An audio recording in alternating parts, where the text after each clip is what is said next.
If the effort,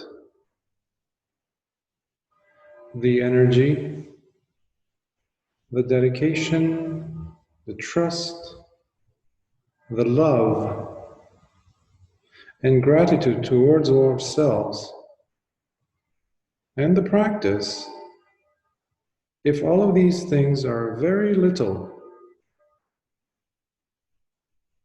then the result, the outcome, will be very little.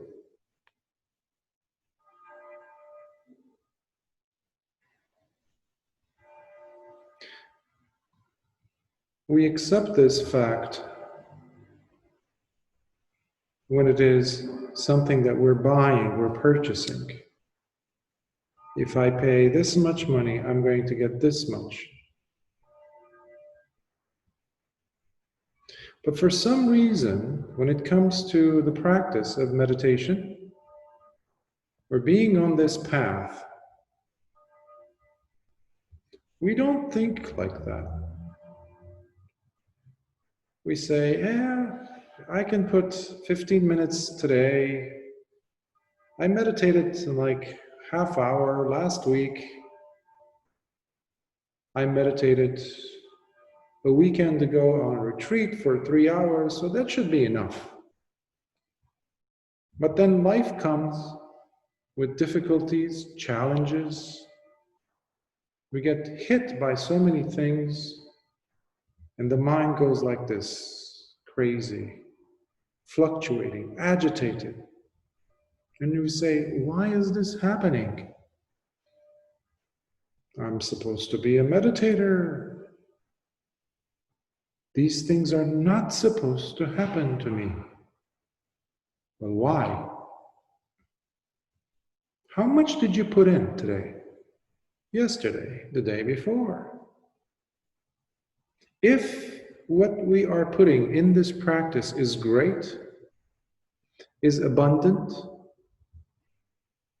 and our dedication is re-energized every day and every time we recall, we remember, then the results and the understanding will be equally abundant, will be equally great. So, you get what you put in to this practice. It's very simple when we look at it like that. The other day I was talking with someone, and they were saying how meditation is important, but they have other responsibilities, other things. They do some reading, they do some of this and some of that. Okay. But if we want to get results, we need to put in the effort. For example, it's supposed to be as necessary as your food. Meditation is supposed to be as necessary, as important as your food, as your sleep. Can you go on a few days and say, yeah, I ate last Thursday. I had some food 2 weeks ago. I should be fine. No, we go and open up the refrigerator door all the time and say, what can I eat? What can I eat? Or a cup of water we want to drink. Okay. Meditation is supposed to be as important as that cup of water.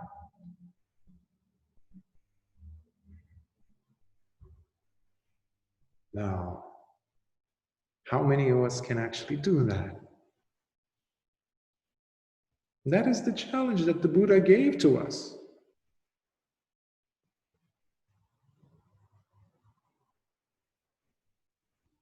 Something that I wanted to talk about today is teachers. Our teacher in this practice is Lord Buddha. He only offers us a direction. We cannot rely on him or our physical teacher. We cannot rely on the teacher. They just show a direction. Okay, this is the direction, this is where you go. If you want this result, do that. So the teachers are there to clarify the path for us, the way for us. So long as we are walking on the path, so long as we are staying on the path. That's very important, staying on the path. Which means that the person, they have to have the rough material during the week, during the month, during the day, that they have done their work. So that when the teacher asks them some questions or they sit down and need help, there's something for the teacher to work with. The student has done their job during that time. So there's material. And they've worked on themselves. Because my teacher always would say, you are your own teacher eventually. The physical teacher will help you until you get to a certain way. It's like learning how to ride a bicycle. Once you learn the mechanics, okay, now you're riding the bike on 2 wheels, eventually you can come up with your own tricks. You can turn fast, you can go fast, you can stop, you can go on 1 wheel or whatever. But that comes from practice. So for some reason, we think that meditation does not need practice. This is the most important thing that a person, a human being, can do, according to this tradition, which is you are basically doing surgery, operation on your brain, on your mind. How you work with your feelings, with your emotions. You're developing this intimate relationship with your mind. Intimate, more intimate than the closest person to you.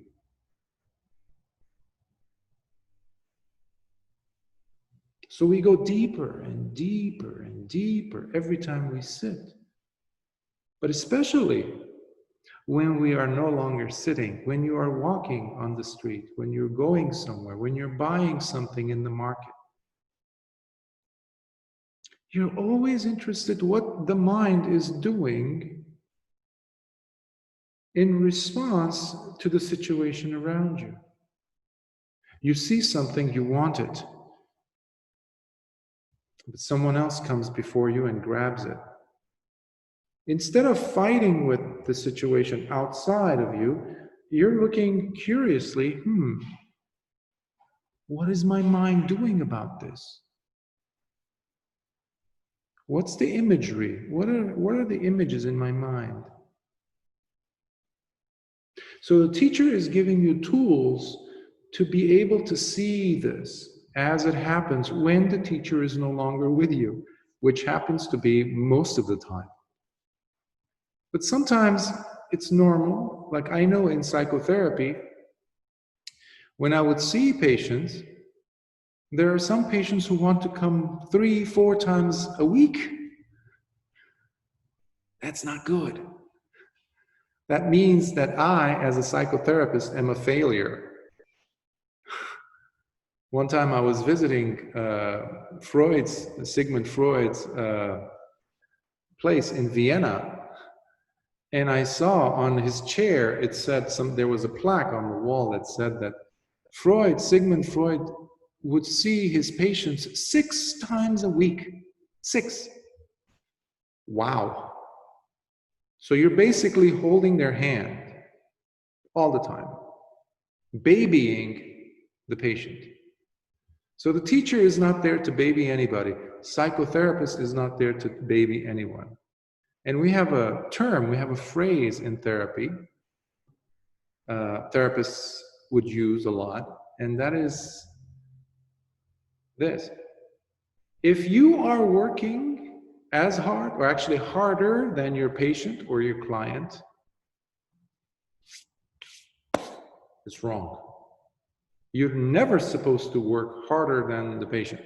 Never. It's their job. It's their healing. Similarly, when you look at the Buddha's life and how he teaches, the student comes, the Buddha gives him a tool and says, go, sit under a tree, meditate. Now they spend a lot of time meditating. Eventually, if they run into some problem, okay, they can come back to the teacher. That's the job of the teacher, to help them. Again, whatever we put into the practice, that's what we're going to get out. And sometimes people are shocked when they hear me say, the Buddha never awakened anyone. The Buddha never gave Nibbana to anyone. So in that sense, he's not a savior. We have to save ourselves in this path. So this is an encouragement. A teacher is supposed to inspire us, of course. If there's a need, the teacher can also be, temporary crutches. So if you've broken your leg, he can build you a crutch even. He can give it to you, but he cannot be the crutch for ever, because once your leg heals, you need to start walking yourself. And a teacher is supposed to be compassionate, selfless, to allow you to become compassionate and caring of yourself, which is sometimes what I see not happening with meditators, because we're so strict, we're so serious with our practice. If we see that we're no longer on the breath or on the meditation object, we start pushing and pushing and pushing and pushing and forcing the mind to go into something. And that is bad. That is not being caring and compassionate. So a teacher teaches us to become friends with the mind. We need to become friends with our mind. Caring with our mind, for our mind. So a teacher, in essence, is simply an ingredient. Just one single ingredient. Just like mindfulness is only one ingredient, it's never enough. Mindfulness has to have other ingredients in order for Nibbana to happen, in order for true happiness to take place. Similarly, the teacher is one ingredient. The other ingredient is the student. A student who works hard, puts the effort, gives the dedication, has trust in the practice, has trust in the teacher, cares for oneself. And important thing is to take the meditation outside of the meditation room, away from the cushion. That's where the fun begins. That's where the magic happens. When we're no longer sitting to meditate, when we take it for a walk. Take your mindfulness, take your meditation for a walk. Just like if you had a dog or a pet, you want to walk them outside, take them to the park or something. Why don't we do that with our mind? When you're doing laundry, when you're washing your dishes, when you're wiping the table, when you're washing yourself. Do you feel the water hitting your face? Is it cold? Is it hot? Is it lukewarm? Or if you wear glasses, when you're putting the glasses on, do you feel the parts of the glasses as they're sliding against your skin and they're resting? These are all very important parts of the practice.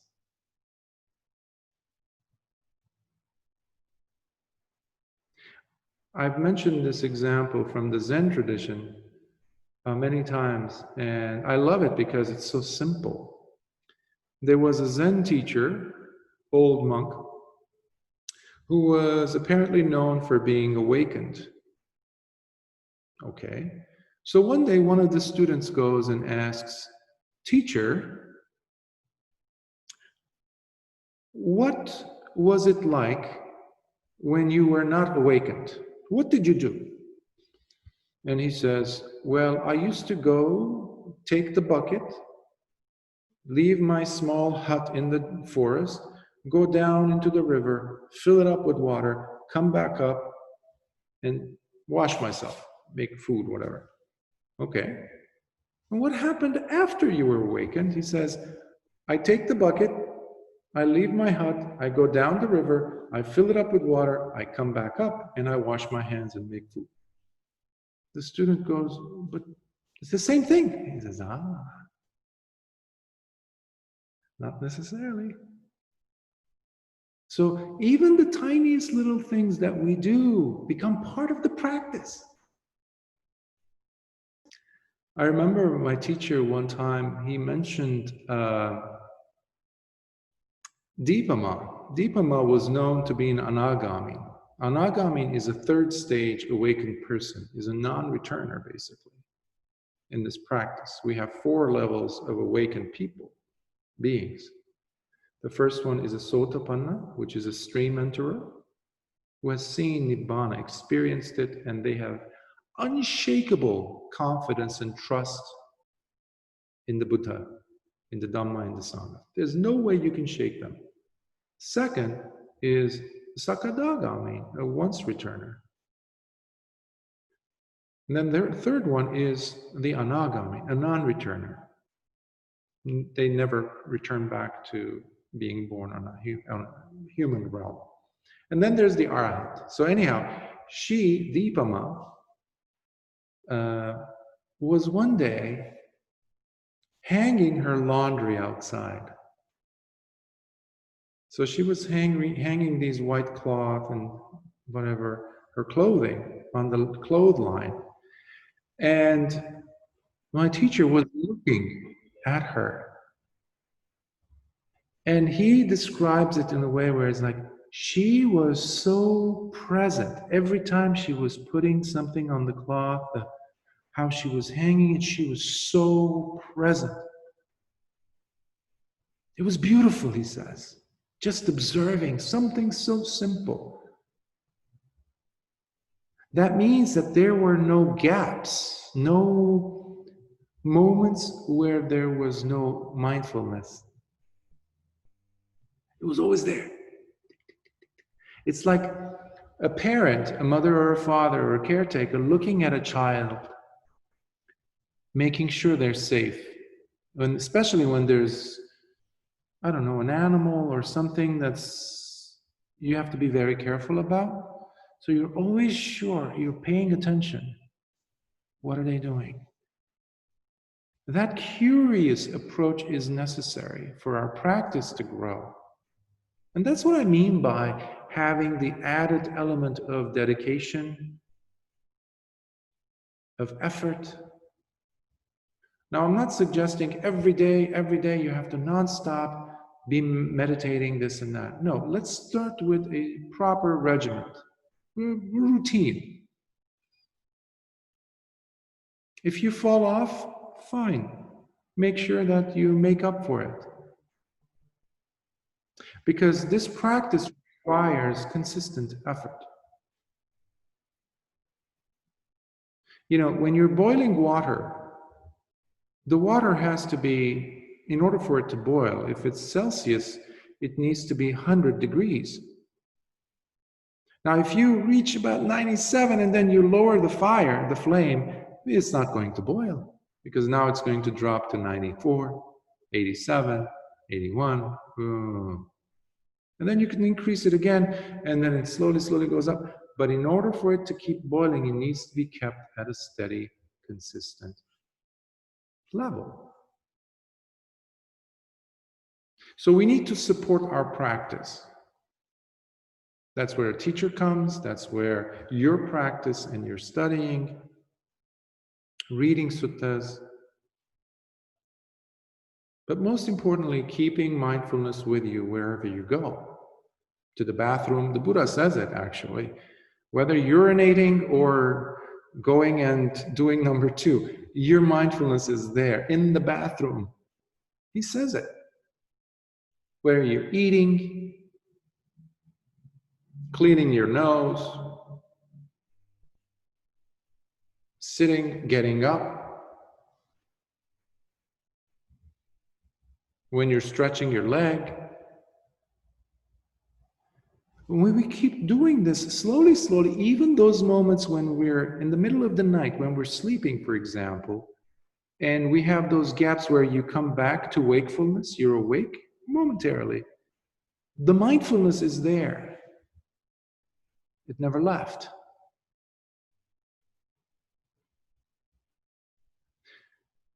That's what I mean by having a good relationship with the mind, a friendly relationship with the mind. So you have trust. And a good relationship, good friendship also is based on not just love, but also trust. There's a desire to be with that friend, right? So mindfulness is the desire to be with the mind, with awareness. A good friend, by the way. We want to be with a good friend. We don't want to be with somebody who pretends to be a friend, right? So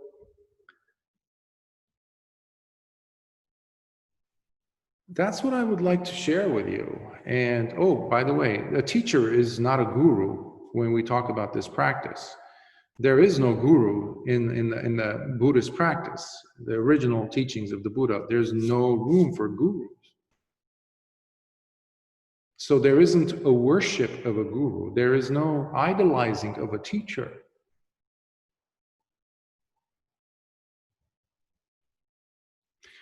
A teacher gives us the dignity to carry our own weight, to take our responsibility for the welfare of our mind. The teacher gives us that integrity, helps us to understand and to play a courageous role in the well-being of our mind, so that we can become our own teacher. Not anyone else's, our own.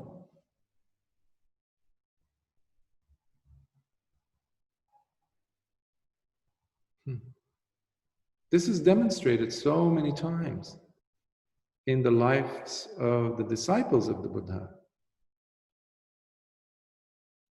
So many times where the effort is put and then there's a result. So that's my encouragement to you today, for you, to be more invested, to become friends with the mind, to gain the trust of your mind. Stop fighting with it. Take it for a walk.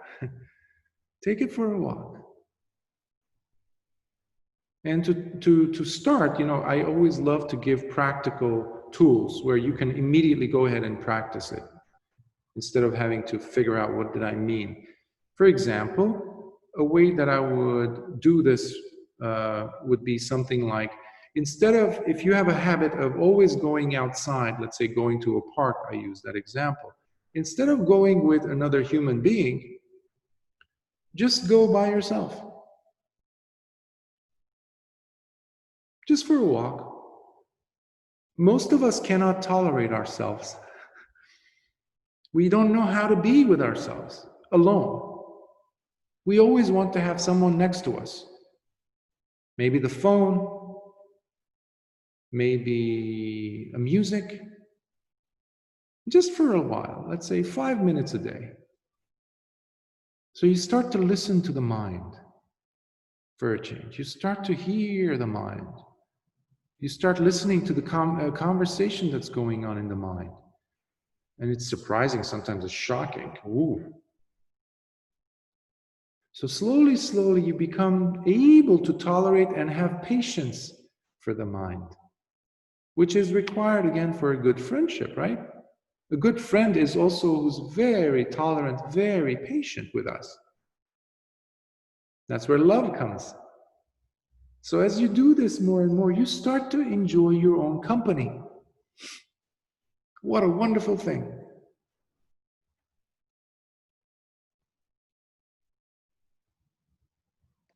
In fact, one of the things, key elements to a good practice, the Buddha always insisted was, when you read the suttas, for example, on the jhanas, or when he's giving advice, he always mentions in the suttas, secluded from sensual pleasures.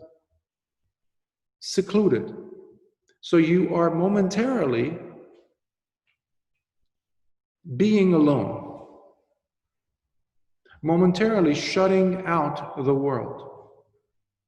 Momentarily. Let's say 1 hour, 30 minutes, 15 minutes, doesn't matter. For that time, you're alone. With the mind.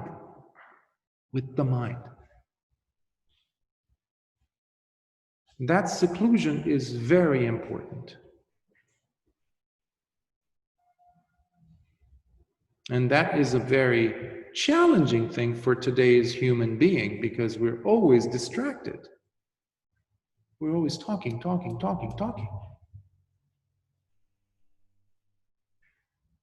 Or listening to someone else talk.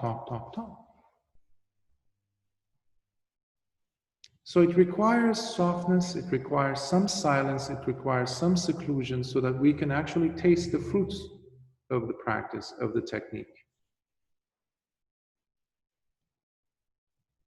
And a teacher allows us, shows us the way. Because remember, a teacher has gone through so many different wrong paths. The teacher has done that. They have gone through so many wrong dead ends, wrong paths. But then they've also found the right one. So they make sure to show the student, no, don't go there, go there. And this is how you do it.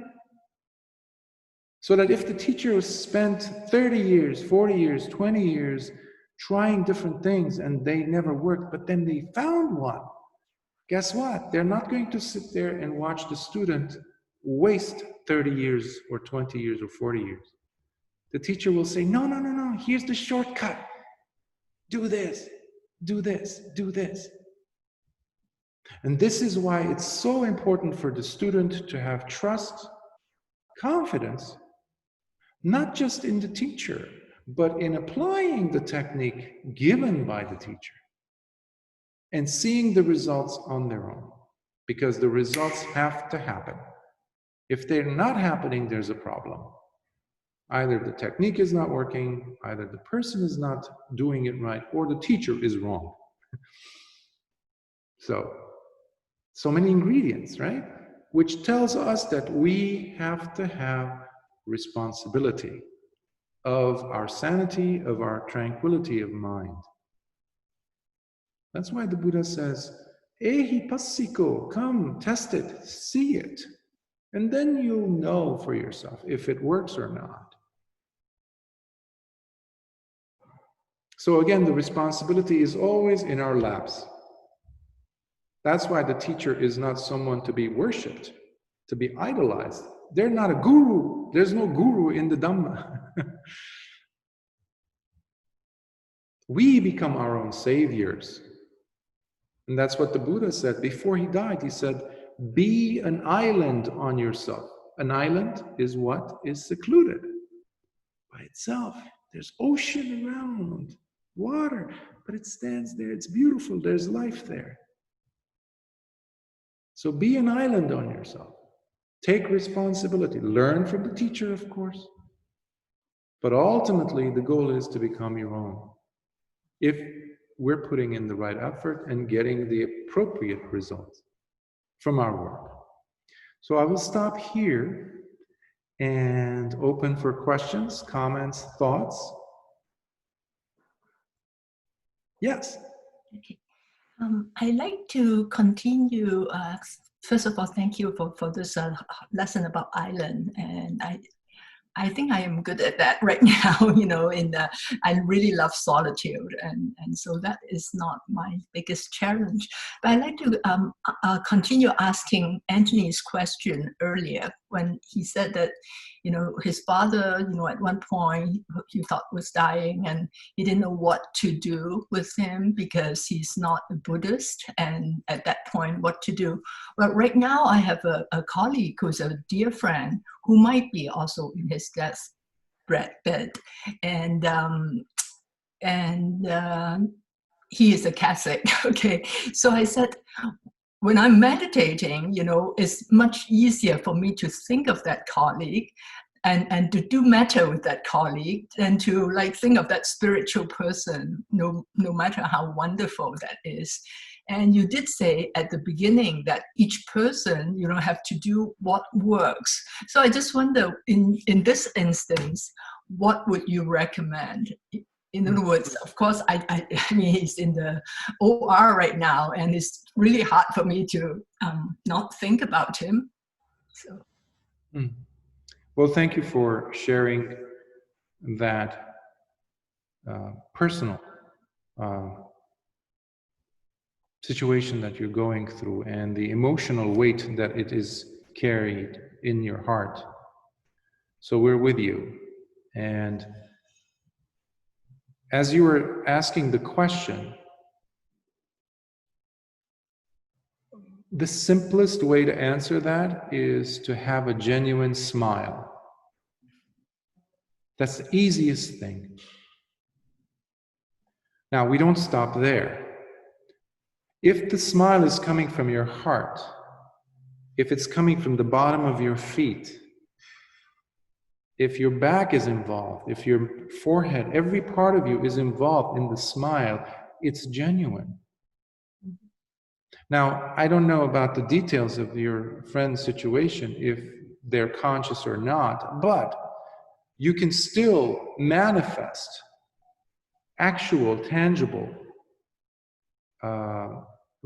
outcomes simply by radiating, sending metta or loving kindness to your friend in that state, especially if they are not responsive. The candle does not know that it is the source of light. The candle itself does not know that. But once you have lit the candle, everything else around the candle, the walls, every tiny little part of the room knows that there is a candle. And you're giving life, you're giving light. Sometimes what we want to see is an actual, measurable result. Usually in the form of someone turning to us and say, wow, I just felt your metta. I'm feeling your loving kindness. That most of the time will never happen. But that should not stop us from sending, radiating, just like the candle radiates light, heat everywhere, in all the directions, like a globe. So that's how I would approach it. There's a situation, there's a story that I've heard from one of my teachers.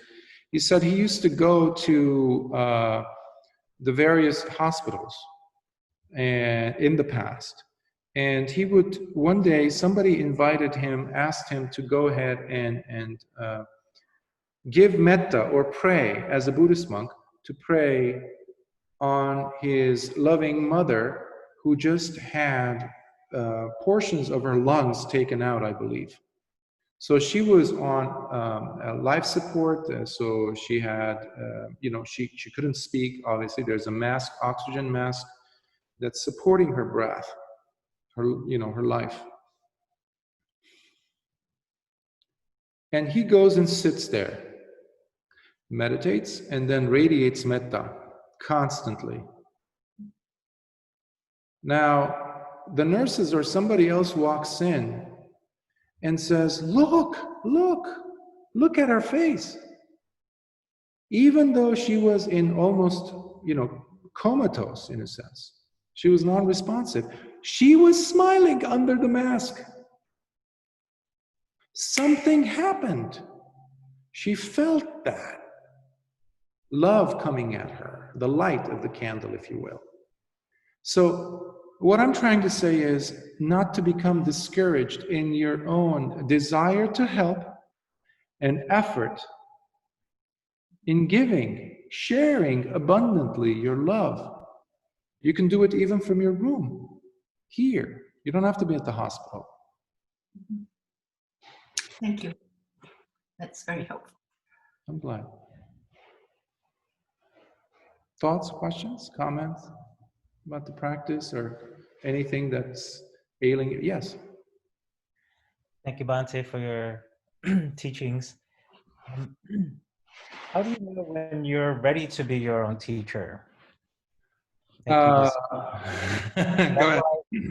There's always telling you over and over, and now you don't need to hear him or her repeat it anymore because now it's sunk in, or you reach a certain level of understanding.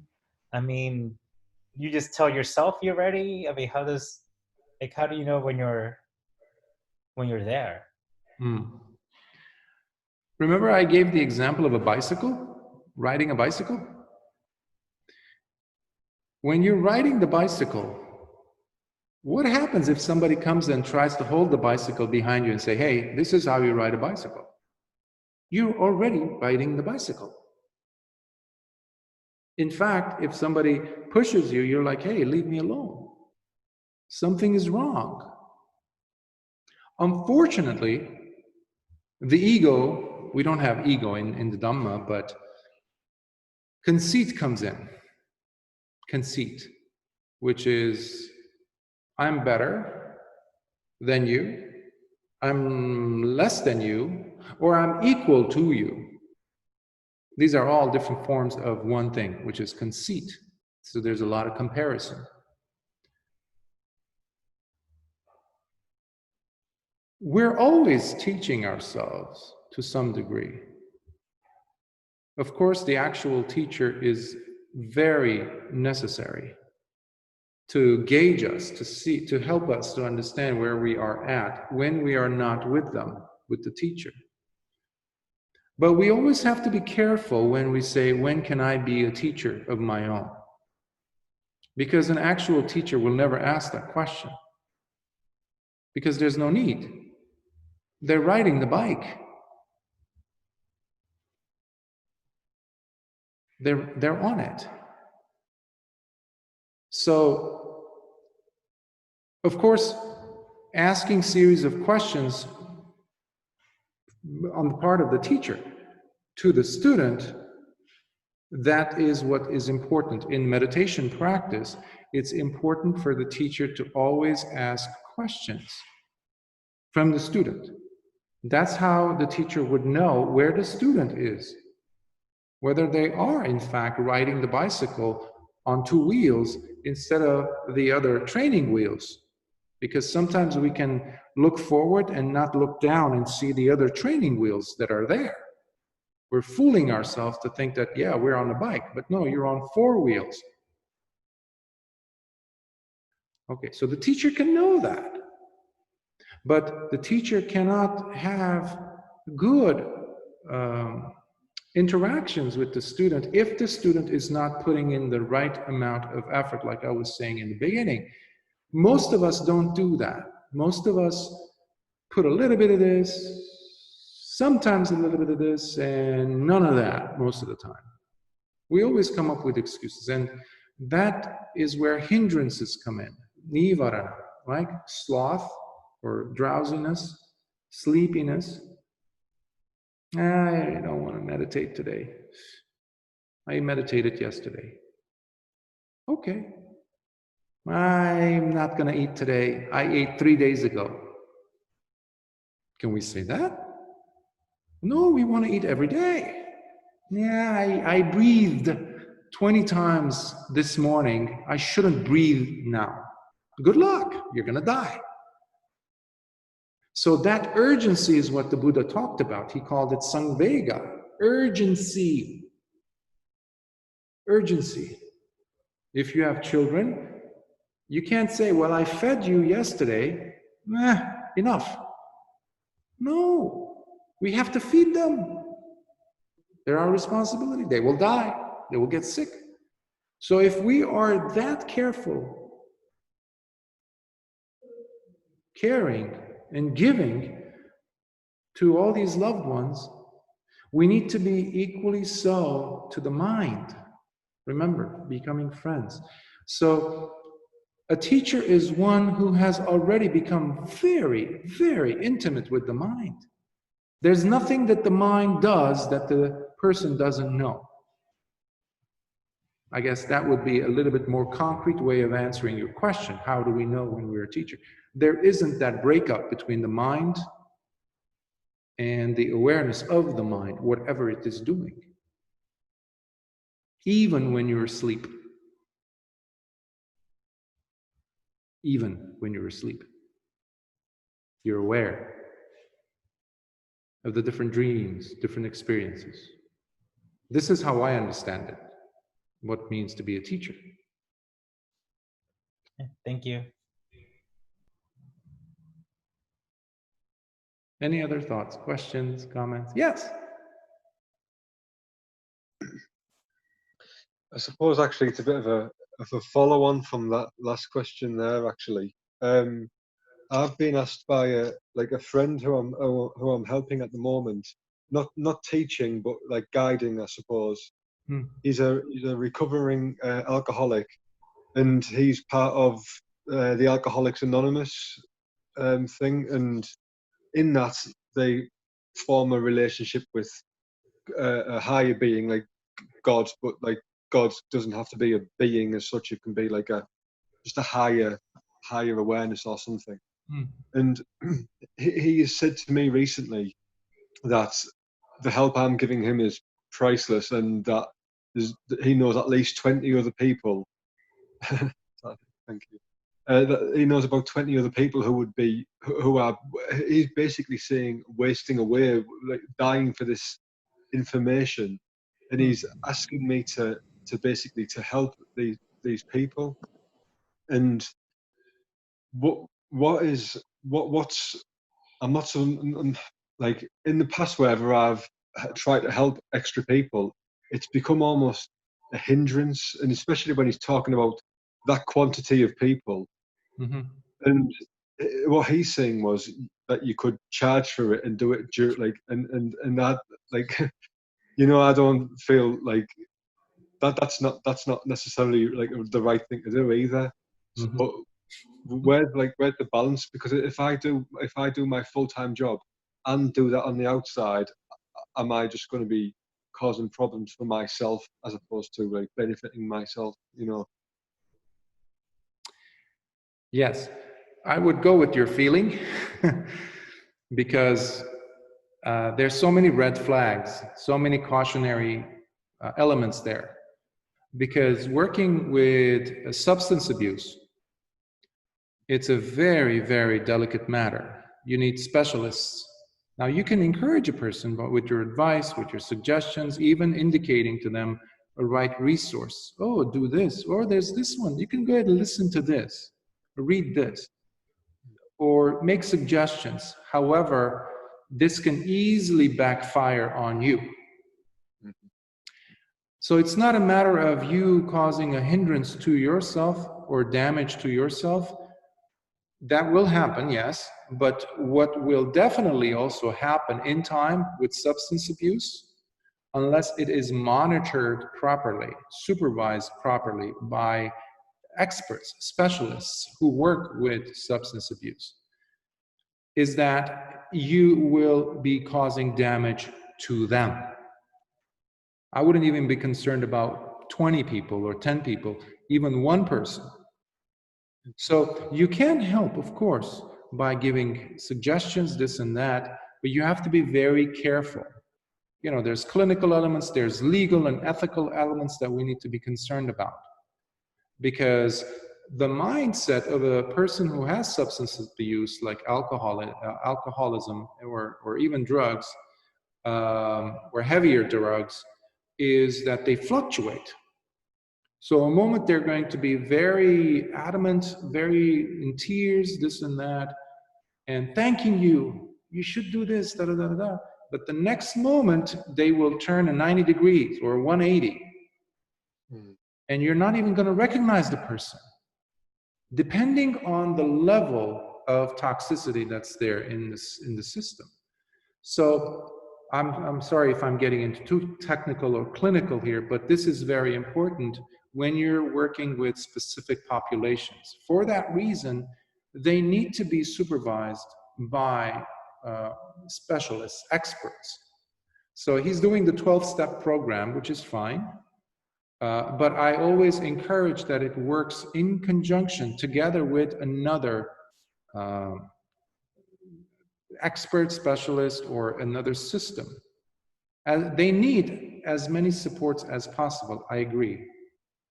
But I wouldn't even go to the length of you trying to give them advice or teaching them consistently, or even think about possibly making money off of that. Unless you want to go and become an expert yourself, which, wonderful, I would consider. Am I able to help you with the question? Yeah, of course, man. Yeah, thank you. Okay. Very much so. So we have to be... I think one of them... Sorry. No, go ahead, go ahead. I think he's actually going to come to this like meeting like every week, that he's not working on the Saturday. So that's been my suggestion. Good. So, Good. well, thank you for the advice. Of course, of course. Yes. And that's another reason why I have a very strong position towards individuals who go and do long retreats, meditation retreats, like, you know, the 10-day Goenka retreats or any other. I don't want to drop names, but, you know, that's the most well-known. That's why I mentioned it. But there's other ones too, where many people are interested in going and trying out for 10 days, no talking, or very strict, this and that, without having done any work on themselves, or having mental issues or substance abuse or any type of mental or emotional psychological disorders, or never meditated. And then they put themselves into the boiling water of a 10-day meditation retreat. That can be very shocking to the system. So my position is that a person has to be screened first. They need to be talked with, they need to be listened to, asked questions, forms have to be filled out. Do you have any mental disorders? Are you on any kind of medication, for example? Because meditating is wonderful, but it needs to be taken into consideration with other things. There's been people who have gone to these long meditation retreats without being screened, who already had a history, a long history of psychological and emotional problems. After they left those retreats, one of them in particular, I used her example as in part of my dissertation, actually. It was a very unfortunate case.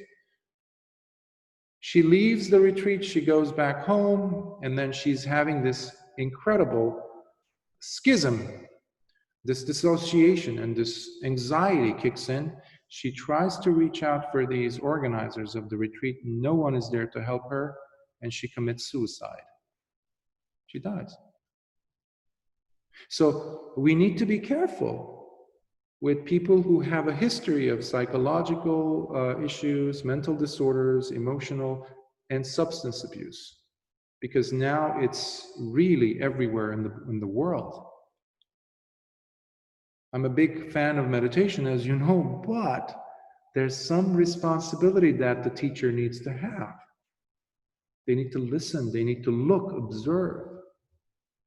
How is this person moving? How are they talking? How are they behaving? Because when you come to me with our interview questions, you might be on your best behavior. But once you leave, you might be doing things, you know. But the teacher has to be very observant, always listening, checking, asking other people. So it's a very responsible position to be a teacher in this case, or a therapist.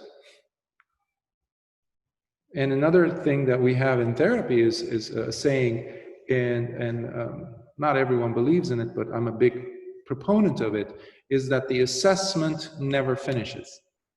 Typically, when a person comes in for a therapy session, they get assessed within the first session or two at the most. But in fact, a good therapist or a clinician is always, always, always assessing the person. It never stops. That's why you're always engaged. And it's similar to that with a teacher of meditation, and especially with ourselves. And that's why I say you have to be your best friend to your mind. You're always observing and assessing yourself. Why did I say that? Why did I do this? Even though I believe that I'm not the kind of person who does that. Why did I do that? So you're always assessing yourself too.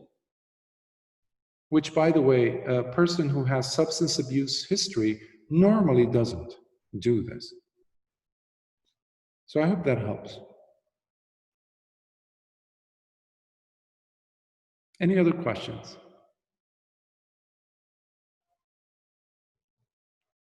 Yes. Okay, thank you very much for the talk. Well, I believe that all of us who are gathered here every week and to sit for about 2 hours, all of us have undoubtedly a lot of interest in meditation, and we must all have benefited to different extents. And I think that's very, very useful. I mean, as lay people, and I feel very fortunate. And recalling one sutta, I think it's Majjhima Nikaya 143 to Anathapindika. I think it's quite obvious that the Buddha did not prescribe meditation to all lay people. And it's actually quite obvious that Anathapindika has never meditated and has never attained the first jhana. Otherwise, he wouldn't be reborn in the Tusita heavens. Do you have any comments on that? Yes. In conjunction to what you said, thank you for sharing that, Upatissa. There's, some people say he did meditate, but you won't see him meditating as the bhikkhus, for example, or as Chitta did, who was known meditator, who had experienced all the 8 jhanas and perhaps even the 9th. However, on his deathbed, when Venerable Sariputta and Venerable Ananda go to visit him on his deathbed, and he was the biggest lay male supporter of the Buddha. That's why we get Anathapindika's park, Jeta's grove. He paid, he put gold, he emptied out his entire treasure house, covering the whole Jeta's grove with gold coins. I've been to the Anathapindika park. It's beautiful, it's big. So he was very important for the sasana, for the Buddha's teaching. So Venerable Sariputta goes and he gives him a Dhamma talk that was not usually, if not ever, given to lay people. When I first read this sutta, I was like, wow, why the separation between monks, nuns, and lay people? Why shouldn't lay people, I was a lay person then, why shouldn't lay people have access to the Dhamma? Because, well, at that point, not venerable, but Anathapindika turns with tears in his eyes. And he turns to Venerable Sariputta and says, Bhante, why haven't we learned of this? Why haven't you said, why don't we hear Dhamma talks like this? To me, that's very important, because now especially, we live in a time period where the entire suttas are there for everyone. In fact, I know so many lay people who know the suttas better than some monks, which is wonderful for me to hear. Because it means that the level, the playing field is leveled now, in a sense, if you want to use that colloquial term, meaning everyone has access to Nibbana. You don't have to become a monk to taste the truth of the Dhamma. So when you listen to or read Sutta Majjhima Nikaya 111, one by one as they occur, when Venerable Sariputta is going through these stages, one after another, or when you listen to the Chachakka Sutta, 6 sets of 6 of Majjhima Nikaya, these are very, very deep suttas. But you have access to them.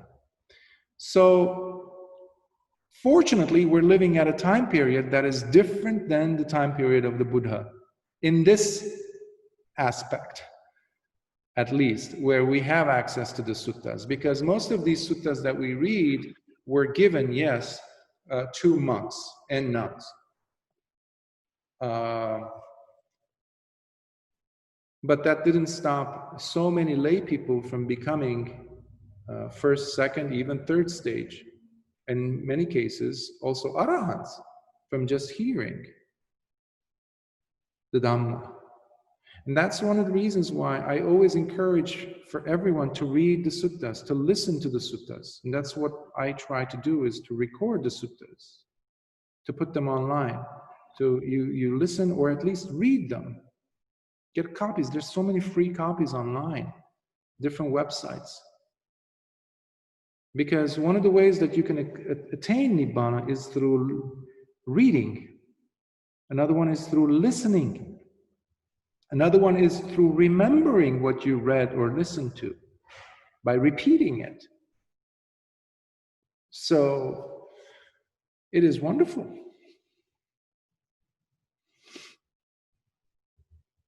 I know of someone who actually attained the first stage through listening to the Dhamma talk.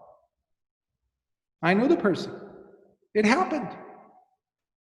It's wonderful. It happens now. It can happen. It doesn't have to be in the history books 2,600 years ago. No, it happens now, today.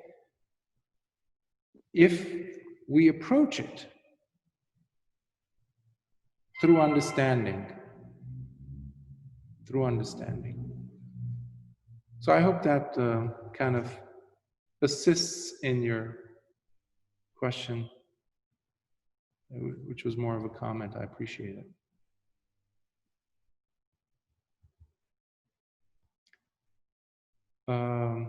You might have more questions or comments.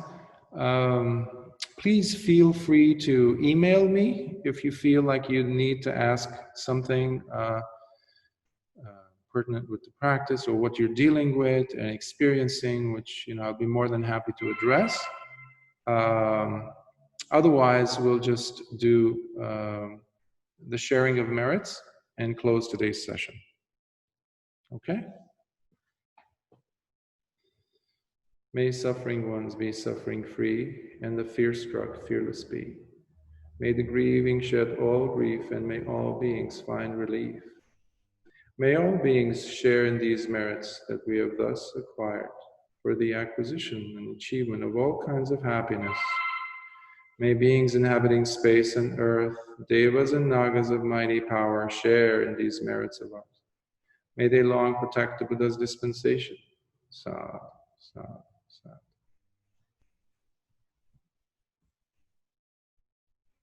Thank you.